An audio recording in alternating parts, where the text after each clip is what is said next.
Them time that went bound, he said, people dead. You think say somebody dead for truth. Elephant man jump up on top of the chair and say, yo, yeah, the baddest thing that thing you bad. I go up on the gully for cassava piece, go give foot of hype. Elephant man CD and foot of hype. Look at me and him say, every time I give me CDs, Elephant Man CD, I give me what the Bugle CD. There. Exercise every day and I'm still not fit. My kids are hungry and I ain't got what I'm gonna do. Some people stop my obstacles, my journeys continue. Them say, no, studio. We go around the studio and we record the song them. With timeless lyrics and songs that covers a myriad of topics, dancehall entertainer and producer Bugle is one of the genre's most prolific songwriters. He has done a lot of philanthropic work aimed at nation building, feeding the poor and the homeless through his anointed humanitarian foundation. Bugle has a rich musical catalog with a plethora of hits such as Blame Life, Pearly Gates, I Don't Worry, No Compatible, Anointed, Journeys, What Have I Done to You, Don't, featuring Serrani, What Am I Gonna Do, and Rasta Party, among countless others. He has collaborated with dancehall and reggae greats including Bounty Killer, Julian Marley, Agent Sasco, Movado, Junior Reid, Tana, Taurus Riley, Lady Saw, Ioctane, Shaggy, and EDM superstars Bad Royal, Henry Fond, and Cara. Today, we journey with Bugle on the road to success. Bugle, welcome and thank you so much for agreeing to take us on your rich and exciting journey. Hi, Kshema. Thank you for having me. It's my pleasure to have this conversation with you today.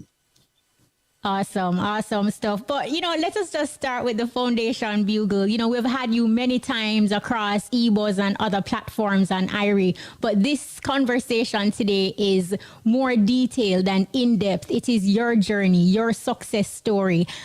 You're from a big family with 11 siblings. How would you describe your childhood growing up in Spring Hill, Portland? It was happy. It was exciting. Me the things I'm rich because of how happy I was as a kid.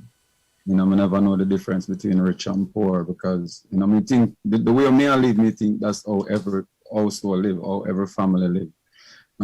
But it wasn't that easy, even though it was exciting for me as a kid. We got through a lot, but as I say, I think this way I got through everybody I got through it. So me excited. We look forward to summer. When summer come, we go a river. We do that almost every week still. But summer, you dedicate yourself to that. You just go to the river and, catch jangas, or would I refer to crayfishers, run boat on the river, just hang out, with friends, ride, skate, do whatever it is, growing up in a 2-bedroom house where you have to share bed with all of your brother them, some of your sister them end up in the bed sometime too. You wake up in the middle of the night to find your brother foot in your face. I think that humbled me, that helped me to appreciate and accept people. It helped me for love. It helped me for want to share. It was just education what I did I get to bring me upon the journey when I never enter yet.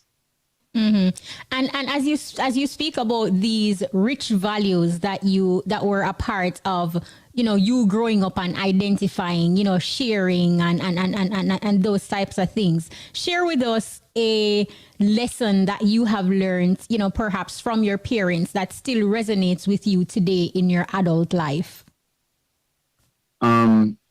Your life is not more important than any other person's life. Sharing is caring. Always look out for somebody. Don't hurt nobody because you might be hurting your brother, you might be hurting your auntie, you might be hurting your sister. Just little things like that. But the sharing part where, you learn to share amongst your brothers and sisters, always share. Not too small for share.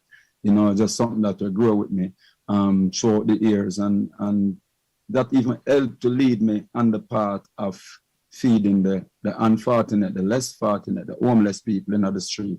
Because no matter what a person don't have, I'm supposed to have food. Powerful. Now, in the classroom, because when we see Bugle in, his adult life, he seemed very reserved and, humble and easygoing and cool. But how would you describe Roy Thompson in the classroom? Me's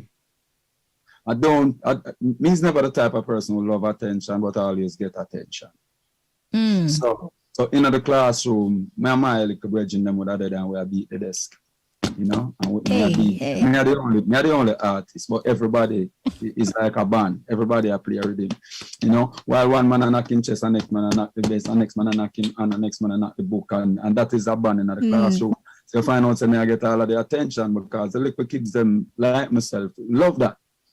So that's how me used to spend enough of my days in the classroom, and that is just a inbound thing.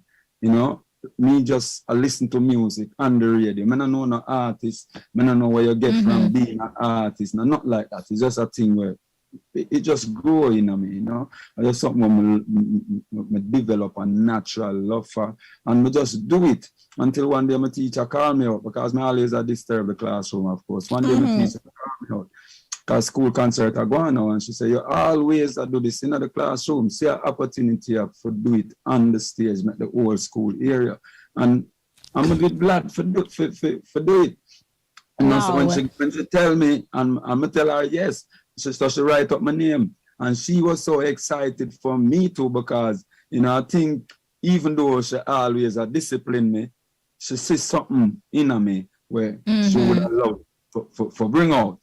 So when the opportunity appeared now for me to go sing for the whole school, I jump at it and she write my name and she did a cheer for me too. You think so when I'm a little president, she was so excited. She had given me forward and everything, and that even made me want to do more because I mash up the whole school. From a start, see like I mash up the whole school and my teacher excited for no stuff from my classroom, him come out, the little vibe there. My student. When school concerts are going now, everybody parents they are school. So the whole community, everybody in the community they are school. So everybody I realize about this little boy have talent. This little youth they have something about him. So me take it from the school now to the community, youth club. So them start putting up on the little concert them we are going now. And me just keep on a push from community to community where I start clash now. I tell you this is between the age of 12, 10, 12, 14 ago. Like me start clash now. I clash with some big bad artists where we know in the community. But my community now I put me up against them under because them say, you might bigger than him, but you're not better than him. We are making today. So you were writing your lyrics, you were writing your own lyrics at that age, Bugle, for those community clashes? From ever since. I used to flip Bounty. I used to flip Lieutenant Stitchy and Papa San music and turn it into my one. So even when me there country a DJ, a country Stitchy, them used to call me because me flip some of the Lieutenant Stitchy song them now. So like one day I'm going on next community and a DJ, and I don't have no name, I just go by a little regular name. So in the brethren them ask me my name, I don't have no name. But when my DJ now, him say pull up, I'm there excitement. Him say pull up, him have to introduce me properly. And the introduction was, we have tone stitching and we have country stitching now. Come down country stitching. So from that, my name was just country stitching. And even now, if you go to Portland and ask about Stitchy, everybody are gonna say, yeah man, Bugle, him name Stitchy. So right now, when me hear if me I go through half what you are anyway, I hear a man say Stitchy, me know say yeah. Somebody that way back. Now, after school, and this is high school, you migrated from Portland to Kingston as a teenager. Now, this desire for music was burning in your heart so badly that as a teen, you decide that you're going to do that. Did you get at that point the support from your parents to chase this musical dream? And what was your plan going into the city to say, chase music? I didn't have no plan other than I want to leave Portland because I'm not in a recording studio over there. I don't know what a recording studio look like, but I hear song and I know say I have to have some form of facility to get them song they done. So me just, when me I leave Portland, I think my parents I know, me just take for myself. And I reach town, yeah, I'm reaching at the city now. My mother know because my mother usually selling a crossroad market. I'm tell my mother, so I'm that town, I'm gonna come check you when you reach market Thursday because I think me leave like on a Monday. And me I come check her when she reach town Thursday. Because she used to come on a Thursday and go back home Saturday night. Yeah. My mother is always supportive of me up to this moment. So last week, I talked to her and she said, here you're on an interview, I love how you represent yourself, you make me proud. You know? Oh gosh. My father now never see music as a real trade. My father wants to go learn a real trade. And I mentioned that in a song on my last album, my Picture Perfect album, Life Savior. You know, my father never want me to do music because he didn't think music was the way out. He want me to be an electrical engineer or, you know, one of them. I understand where I'm from because he don't know nobody with the music neither, you know. So he not really see which part it I got take me going. And there was just so many talents in the community where after a while, everybody just gone back in the bush and turn farmer. And him never want that for me. So me understand. But me have a different plan for myself. And Jah have a bigger plan for me as well. I mean, awesome. And then that determination, though, Bugle, where did that determination came from? Like, did you have people in your corner that you know, motivated you daily to say, like, yo, you can do this, you know, like, don't stop? Where did that drive come from? The community youth club was a big motivation, a huge motivation. Big up my brother Philip, big up Lydna Tover.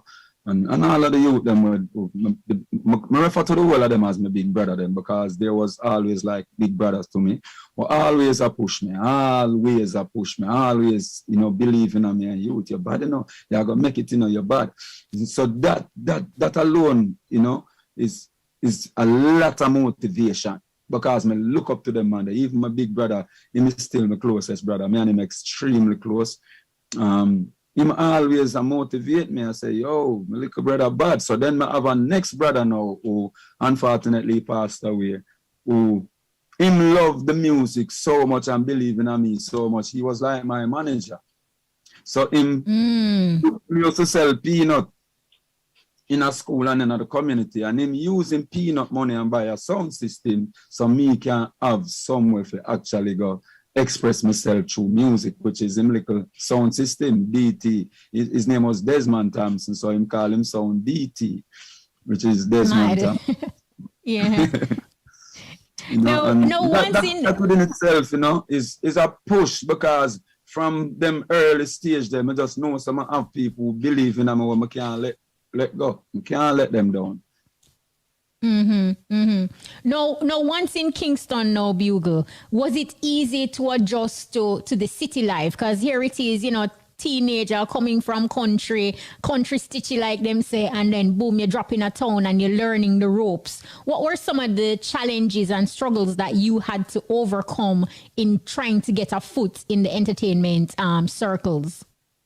The truth is, poor life in a country is ghetto life in a Kingston. So you don't even have no holy adjustment to make.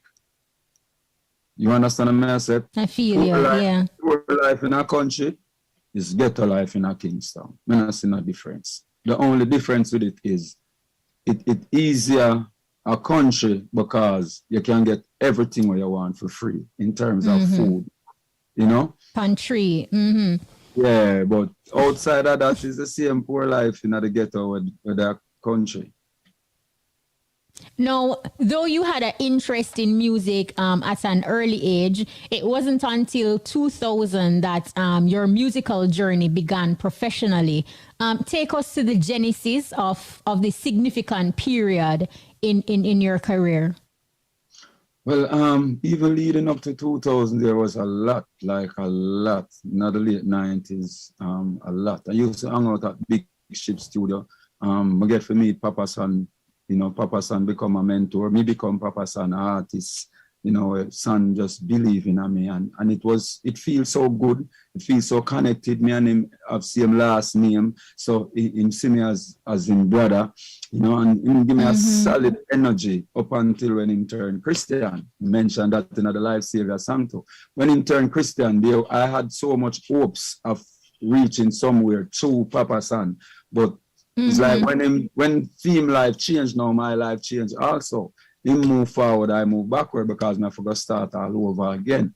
You know, when you finally reach somewhere where you have somebody who believes in you that much, who is also a superstar, who at the time he even paid for video for me and all of that, you know. So you feel like, yeah, this is it. I know for a fact that this is it. But within, I make that change in a theme life, which I totally understand and accept up to this moment. You know, he did what he had to do, and it worked for him, you know.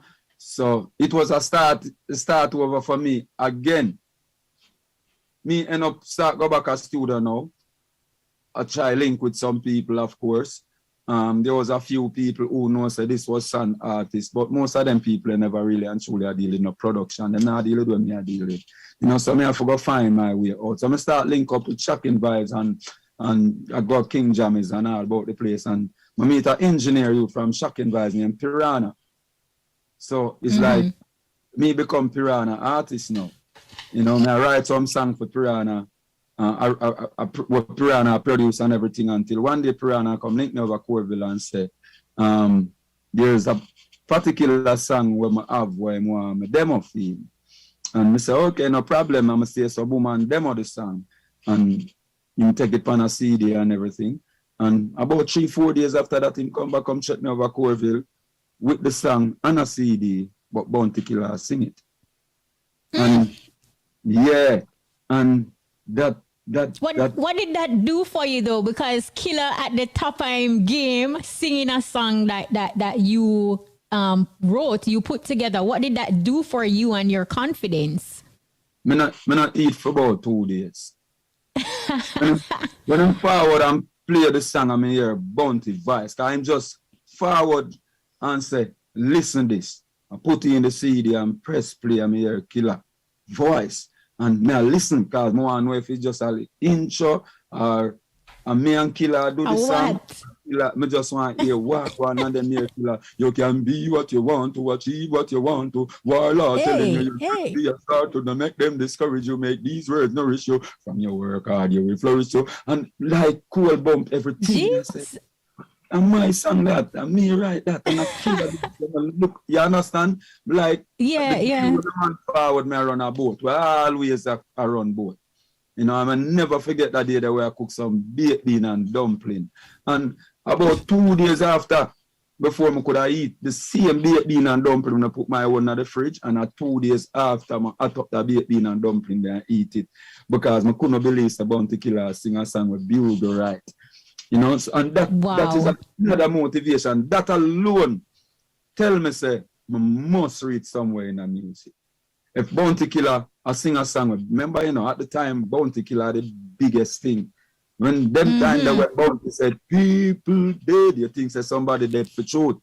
You understand? Killer, when you see Killer on the interview them and everything, you know, me come from Corville, Killer is between Riverton City and Seaview Garden, which is next door. But me and him never have a conversation. I just know say this brother used to come through.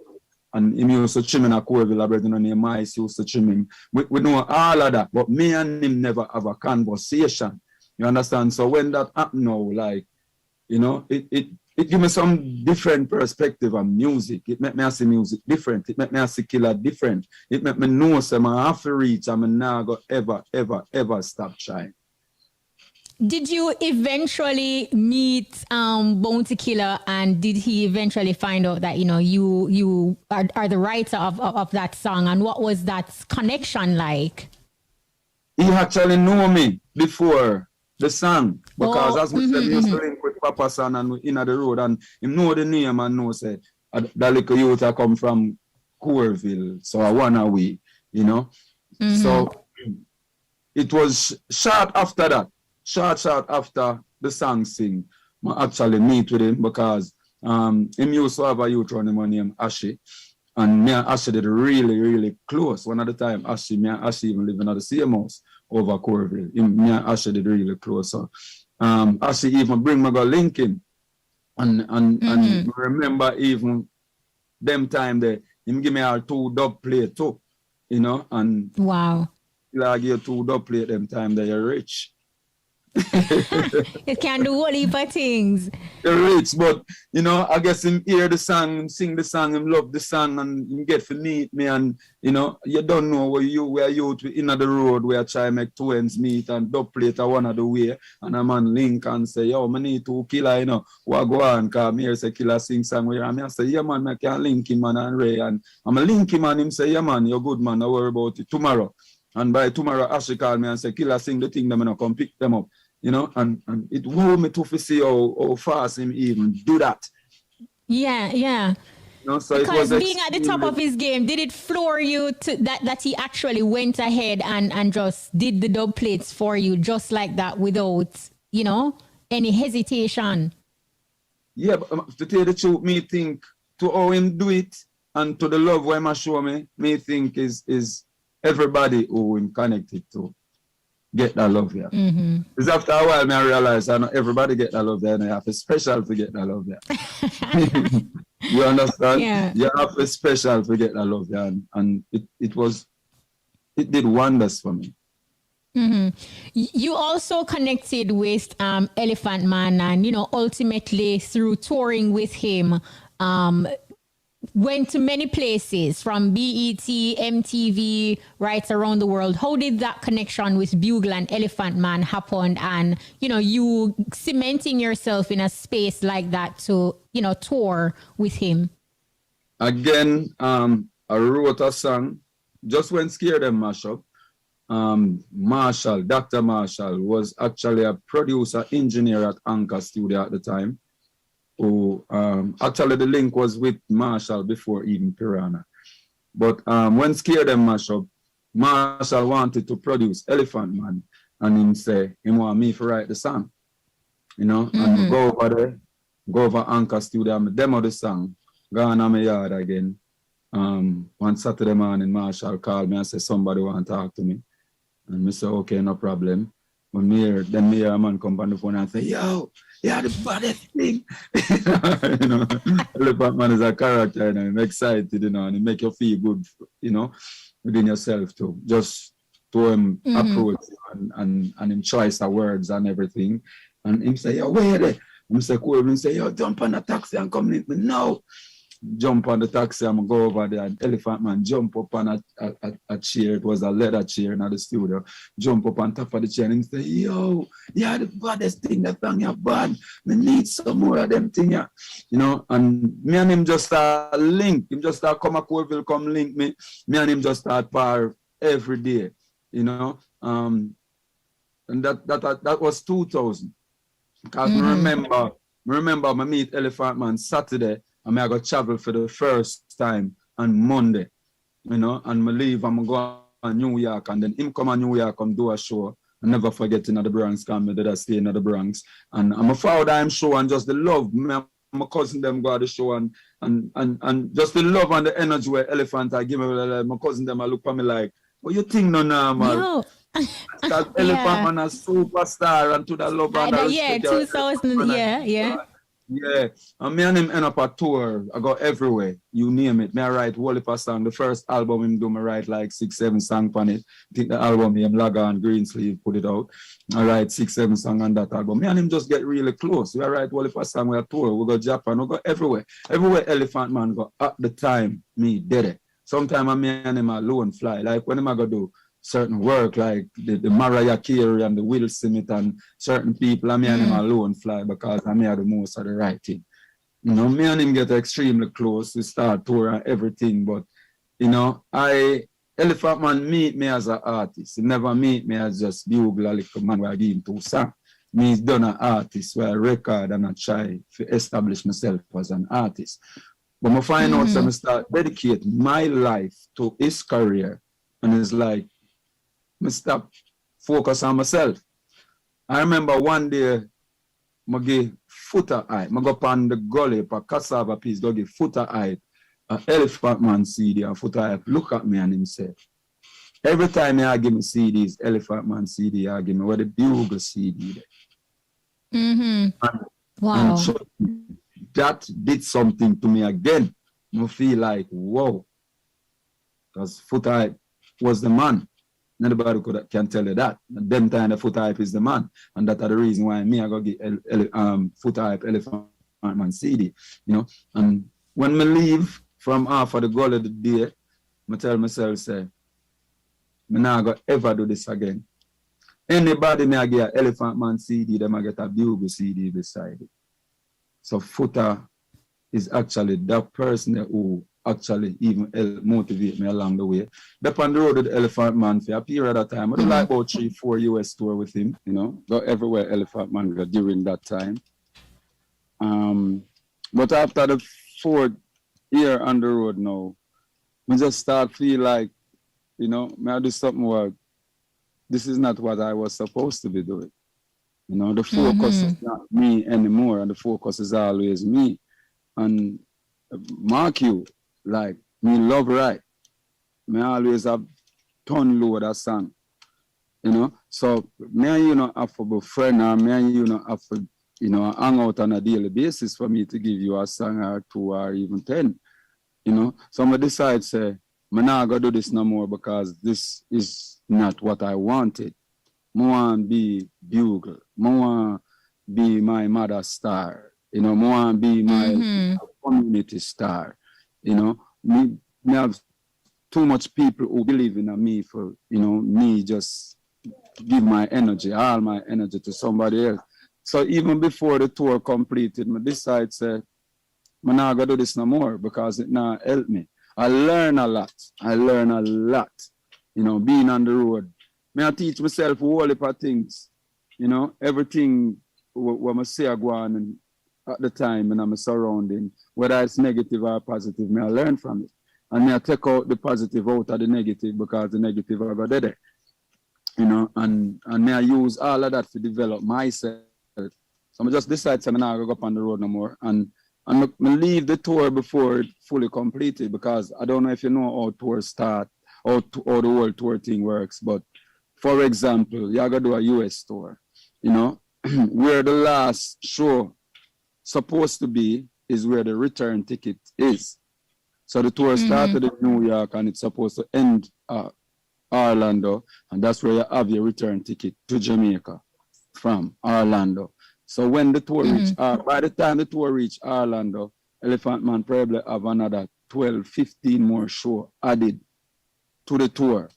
I'm going to decide, say, from me reach Orlando, I hit that for me. Me I come on my yard, me not extend, me not go nowhere else. Me just I go jump on the plane there. If it's just me and my suitcase alone, and come home. And that's exactly what I did.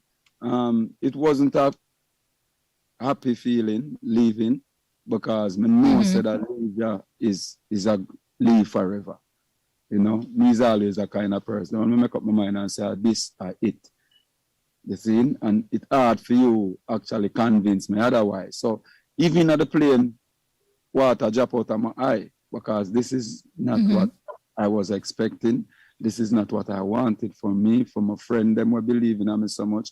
But I have to do this. I'm going to come home without no money, nothing. I just come home and just, they are Corville, me and my brethren them.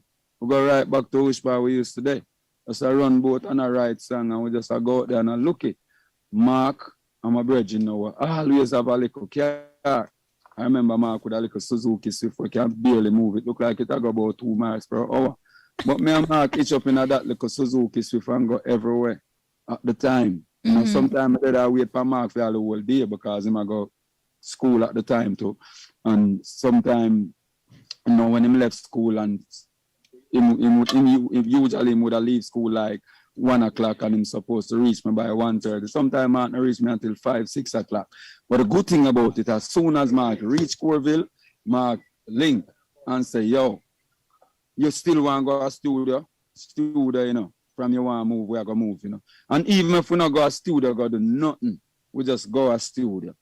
And we sit down whether it's for an hour, 2 hour, 3 hour, and we just hold the vibes, we meet and greet, we hold the vibes, and we're going in again. We feel good, we feel accomplished, because we go somewhere, we go to the studio today.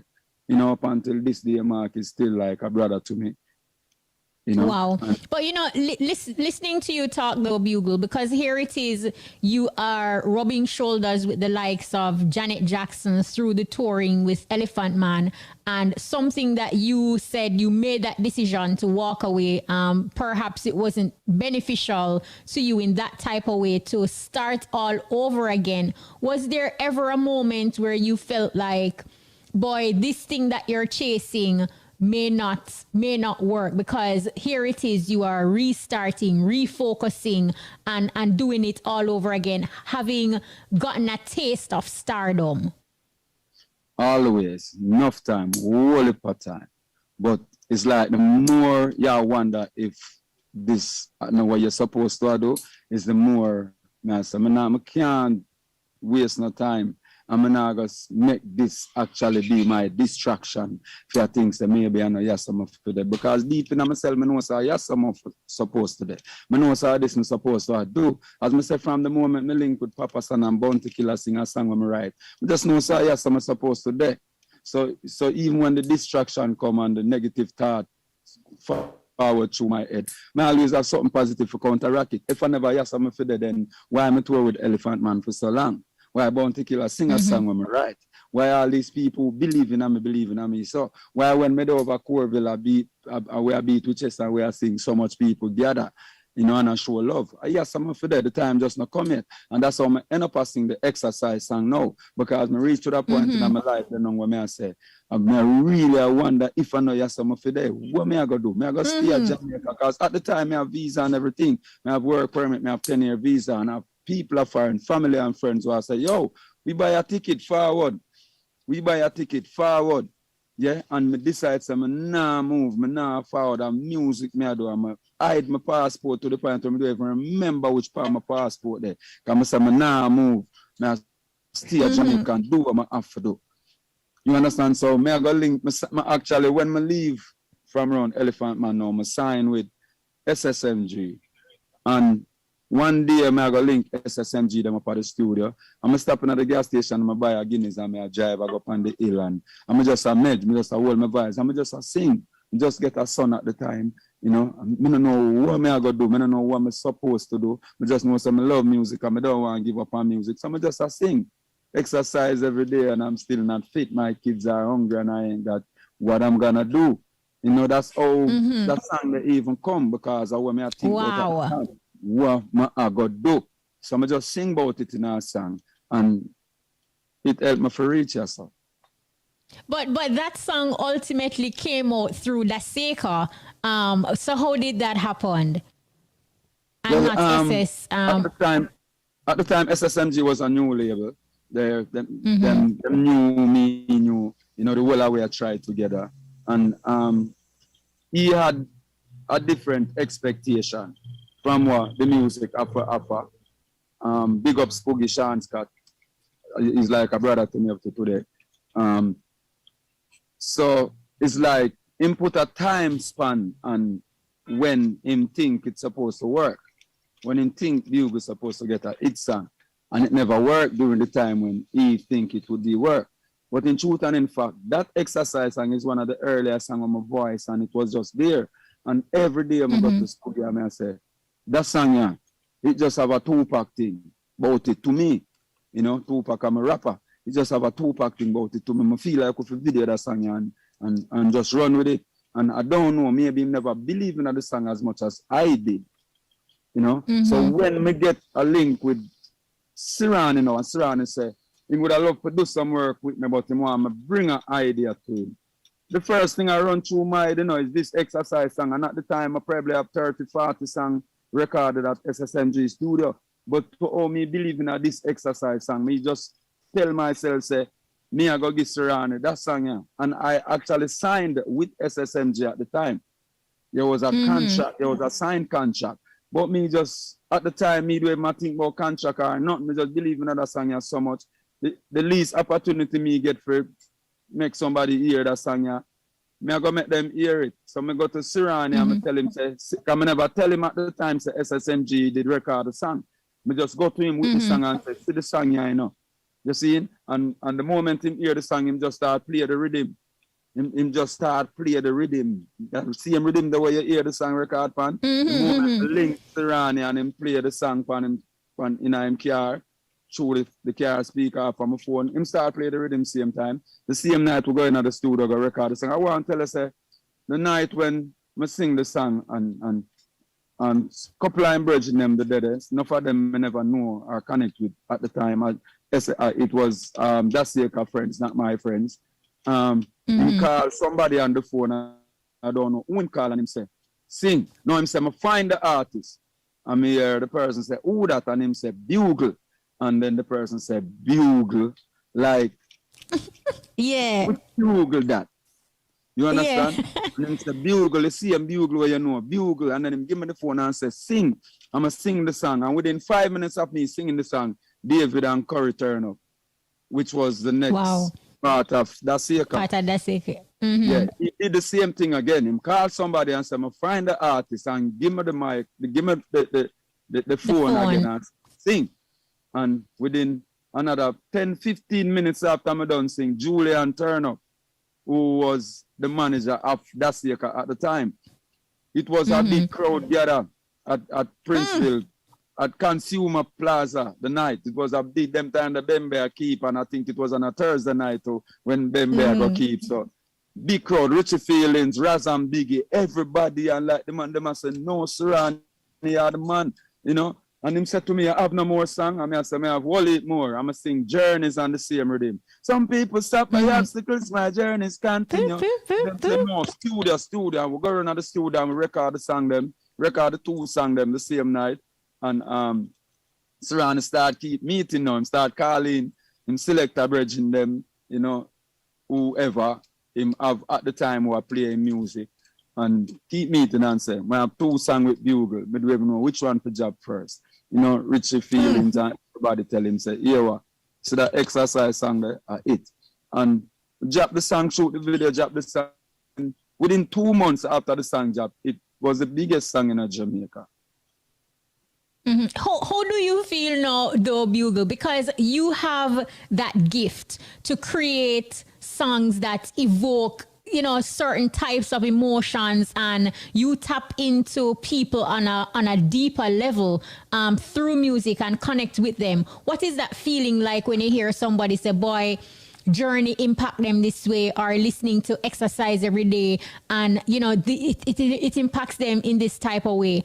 How does that feel for you, seeing how, you know, your journey from Portland, how you write and how you are able to move people? Motivated.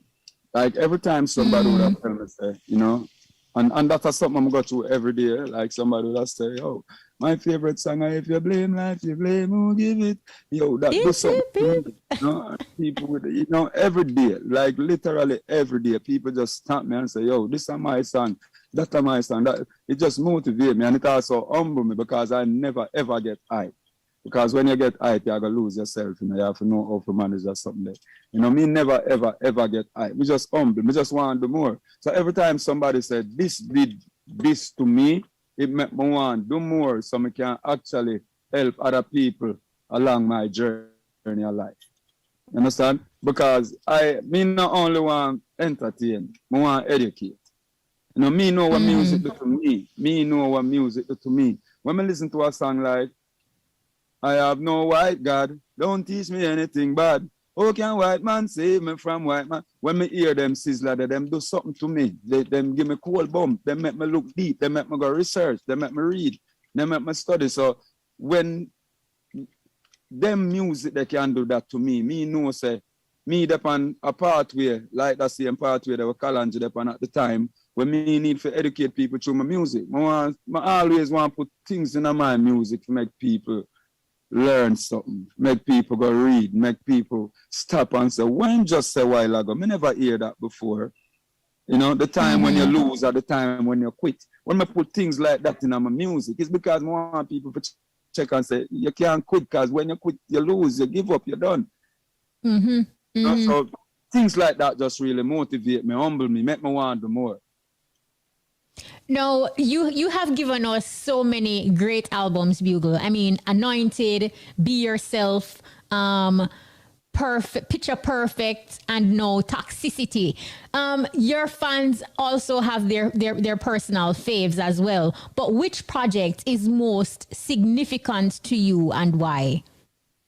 Well, my thing is this, Kshema. Where it started from is always the most important thing to me. Like if you ask me which is my favorite song, I gotta tell you Exercise, because if there wasn't exercise, then there probably wouldn't be a Rasta party. You understand? So me I gotta go from the root. Anointed is where my album started from. You know, Anointed make me want to do more album. Anointed lead me right to Toxicity. So is where it started. Me I go always tell you, say, this is the most important part for me, because without the seed, you're not going to have a plant, and without the plant, you're not going to have a tree, and without the tree, you're not going to have the fruit. Wow, that is super amazing. 2015, you ventured on developing your own recording studio. Now you have a fully functional studio that you have done some of your very own projects and recordings that are top quality, top notch. Did this accomplishment put into perspective for you, Bugle, how successful your journey has been despite the challenges? I think the best part of owning a recording studio is for say my 19-year-old son just come and take up music, and it's like me just feel like me a catching at the studio nowadays. and it feel good. It feel really good. You know, I wish my father was that person who, you know, did actually leave something like that, create something like that for me. But my father do farming, he never do music. And I guess my brother my brothers who involved in a farming would have probably thank him, because he created something for them. He left land and everything with them, have a farm and now. So we still have to give thanks to my father and everything. But it me feel extremely accomplished just to be able to own a recording studio, not only to help my kids, but to help anybody at all who need help. Because me used to turn up a whole heap of studio door and never get let in. You know? I don't want that to happen to them youth. And not only my kids, but none of them youth are with talent. I don't want them get locked out in a studio. I want them get a chance to express themselves. So when people forward around me who say them have talent and them want to do music, them get a chance to go into the booth and prove themselves. If you don't prove yourself, then it's up to you. But at least you get the opportunity to prove yourself. So it's not like I wouldn't even tell us I make that studio there for myself. I just build a studio for whoever have the talent and want somewhere to express themselves. It's there. But that not say any and everybody will want to use a studio can just walk in and come use a studio. It don't work like that. Definitely. No, as you mentioned your dad, I know 2017 was, somewhat a bittersweet year for you. It was the year you launched your sophomore album, Be Yourself, and it was also the year that you lost your dad. Talk to us about this moment and what it did to you on your journey.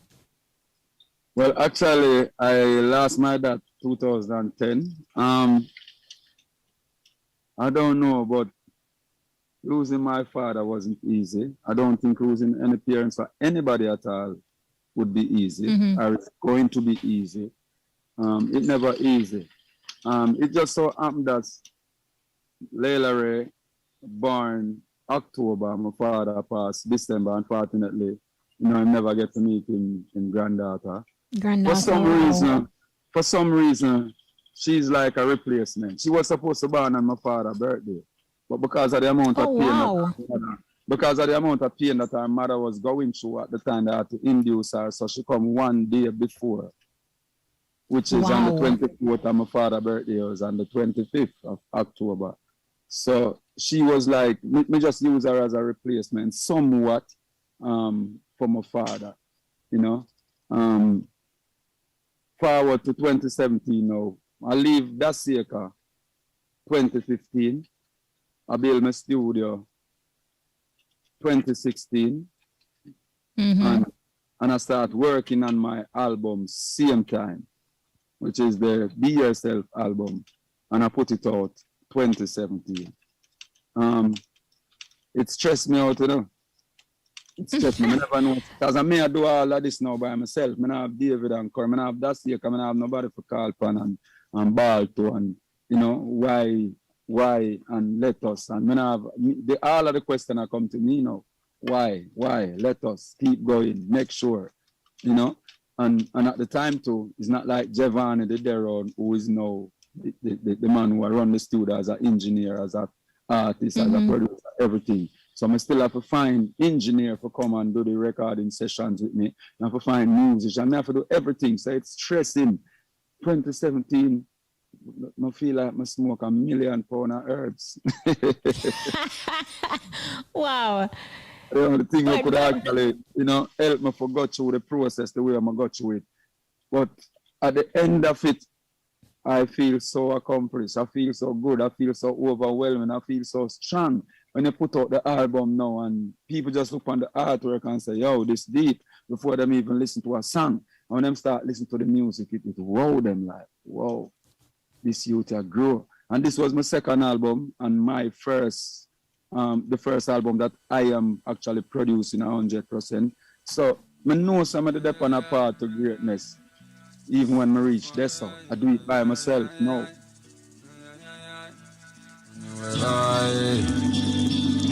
Be yourself, and when people now accept you for you.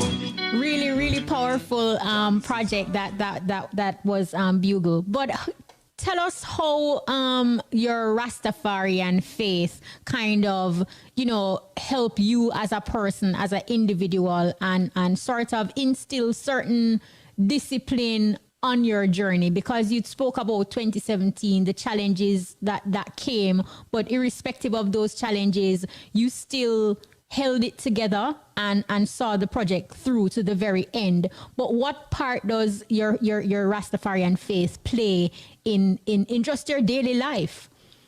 My Rastafarian faith, it helped for humble me too. It really helped for humble me. It made me remember to pray every day. You know, it's like you get up and you run out and remember saying a prayer now. Worse when you strap your turban. You know, for me personally, you know, remember for prayer. You know, it keep me humble. It make me want, and me always humble. But it just subtle me more. It make me know say me definitely can't violate my faith. I can't violate my belief, and I can't violate my music. I can't let down my mother. I can't let down the Rastafarian community. But first and foremost, I can't let down myself. And I never do this to suit my mother, a community, or anybody else. I do this because this is the true way of life for me. Wow. You know, And I from think I was always a Rasta on the inside. But it reached to the point where, you know, why not wear it on the outside? Why you not show people where you represent? Why you not show people your true color? Show people who you truly is. You understand? Somebody decide say, this is the way. And when me go through the Rastafarian community, I just know say me is a bobo chant. I sing about that in a music, not because I never see me in a turban, me a bobo same way. I sing that before I become a bobo. Word sound power. No. Yeah. From your remarkable writing skills throughout the 16-track album, the topics, and your overall presentation, Toxicity is lyrically sound and meaningful. It's a masterpiece is how I describe it. And Big A first listened to your album and he's like, Kish, you listen to Bugle album yet? It's a masterpiece. We said, Biggs, when I listen, we match notes again. But it is what it is.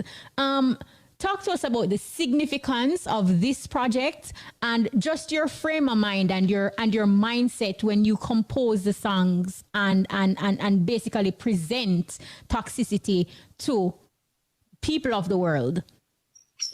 So what I did first and foremost is compete with myself.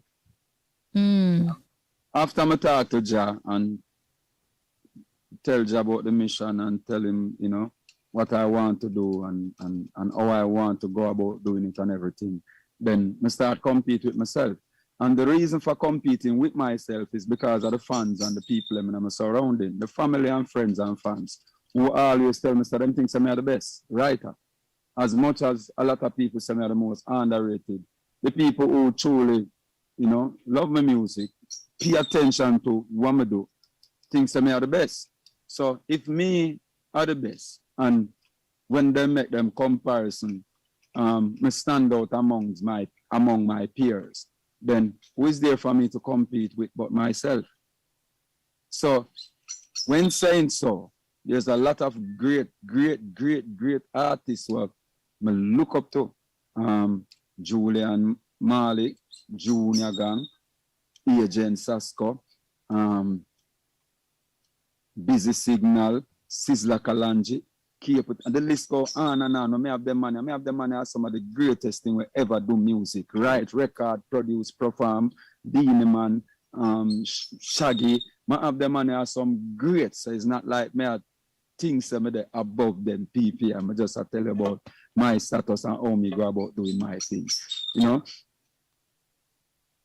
Me have to compete with myself if the people I'm already feel like me are the best writer. Because if I compete with somebody else, it's like me I compete beneath myself. So me always try to surpass what I do already. So when I do the Anointed and people have it like, this is one of the best albums since Still Shiloh and The Real Thing. It make me want to do better than that. So even when I do Be Yourself, I know that I did great, but I never think I made it surpass Anointed based on how people have the Anointed album. I think Picture Perfect is the same thing where people just have it like 20 songs and one album and it sounds so like this are 20 single, this are 20 hit song. So that is another challenge, that is another bar. You understand? So no me have to go above not only Anointed, but Anointed, Be Yourself and Picture Perfect. How can I do it? You know? And me take the same approach, compete with myself. And when me don't compete with myself again, me get Toxicity. Mad. No, happy Parents Month. You know, being a parent, Bugle, is a never-ending job. Being a father of 4, what would you say is a lesson that you have learned from your children, whether observing or just from interacting with them? Me the things that my father did have it easy, you know. Never know say my father task was so serious. No, the attention, well, you have to give them. It's not even what they need, it's what you have to give them. You have to make sure say them have everything what they need, not necessarily what they want, but what they need. And you have to do that, you know. As soon as I done that interview with you, I go drive out to pick up Bradley and Kalani from school. Something I do every day. Some days even Layla Ray too, you know. And it's a joy. Even if I'm late because the interview might go over, me want to do it myself. I not send nobody because this is my team. I want to pick up my youth them. When me pick up Bradley and good afternoon, brother, how was school today? And him start telling me about school, what you had for lunch, and me and him have that. I feel great, and then I pick up Kalani, and then him and it's the same reasoning. But by the time I talk to Kalani for 2 minutes, him and Kalani start at the back of the car now. Me get tuned out, them no business about me. Me feel great about that. I just did a picture shoot on Sunday, video picture shoot with all 4 of them. Me, Giovanni, Kalani, Layla Ray, and Bradley. And like in the mids, the song is a song of the video named Optimistic. I don't know if you listen to the song and the words and everything. In the midst of what I was doing, Layla just started crying. Wow. She just started crying. She just cried. She just look in my eye and she just cry. And I said, what to you, Layla? She said, I don't even know why I'm crying, Daddy, but this touched me so much. Oh, wow, Bugle. Yeah, and then Bradley start crying. So the whole of we end up there now, like for like a baby, me tears I jump out of my eye and said, John was that and you would tell me from my heart. It feel good, it feel great, it feels solid, it feel like me I do a great job. You know, so I can gather me and my kids and we can drive and we can take pictures and we can have dinner and we can cook for them and just watch them run up and down, hear them call me. Daddy, can I get Robux? Daddy, I did great today. I get 100 out of 100. Yeah. You understand that kind of vibe. I know some I do a good job, and I wish every father, you know, just play them role. Do what you can do, because sometimes there's a lot more to be done, but you're just not really in the position to do it. But do what you can do. Wow. Bugle, we're definitely going to have a part 2, but 2 questions before we close. What about the music business that you learned late that you wish you knew before? The business part of the business. Mm-hmm. You have the music and you have the business. Music, business. Me never know nothing about the business. I just the music that I focus on. So even them time when I write song, the Elephant Man, like, for example, man, I go all out. Oh, y'all make them back. You know, I don't know if you know that Elephant Man song. Of course. That was a song that Puma used for their official commercial, and that was the first commercial for Usain Bolt. Mm-hmm. That song was written by me, 100%, and I'm yet to get $1 from that song because my name is not on the record as a writer, even though I write every line of the song. So it no benefit me none at all, even though that song they make millions. Wow. You understand? So I wish during those time I actually know the business and focus more on the business and not just the music. But when me I do that, them time I do it with the intention, say me I strengthen somebody who are going to strengthen me. So it's one and help the other. That's one and can clap. But I guess it never worked that way there. And at this point, I don't even want to show no shades or show no stone or nothing, because it is what it is, and I'm going to live past that, and God bless me and put me somewhere in a music where I can be having this conversation with you, where I can put out an album and the world have it as one of the best, if not the best album will come out since the year start. So that shows you some well accomplished, you know, just being able to have a recording studio. And I help so much youth in and out every day. Since me I do the interview, Adina Meyer, which is like a sister to me, Buju Banton sister, she just walking at the studio, I do some work right now. That within itself, I shows that Bugle, yeah, I do something good. Yeah, I do great. You know, so I'm not really worry, and I'm not gonna make $1, you know, make me eat nobody at all, or stress about nothing at all. I just calculate my blessing, because my blessing can't count. I have to have calculator, one big calculator too. You know? So I just go and calculate my blessings, stay blessed, give thanks to all of the strength and support I get, because in a life, you have good and bad, negative and positive, right and wrong. Everybody now got up on the same path. Everybody now got to do the same thing. But it's up to you now, as a man, as an individual, as a human being, as a person, to always develop the negative into the positive and make yourself a better person and use your experience for guide other people who need that guidance. Absolutely. You know, Bugle, all in all, your journey is a representation of hard work, dedication, persistence. What advice or what message would you give to the person that is listening right now and they're thinking that they are not enough, or the individual who is on the brink of giving up? The other day, I see something on social media with a youth. I say, you know, him not take no more, and him just can't bother. And no matter what him tries, like it just not work for him. Him get a job, him lose it. Him get another job, him lose it. Him just reach to the point which part him give up. I took it and I post it because I try to create awareness, and it works. You know, I see him get whole heap of help. I even think he start going back to school and all like that.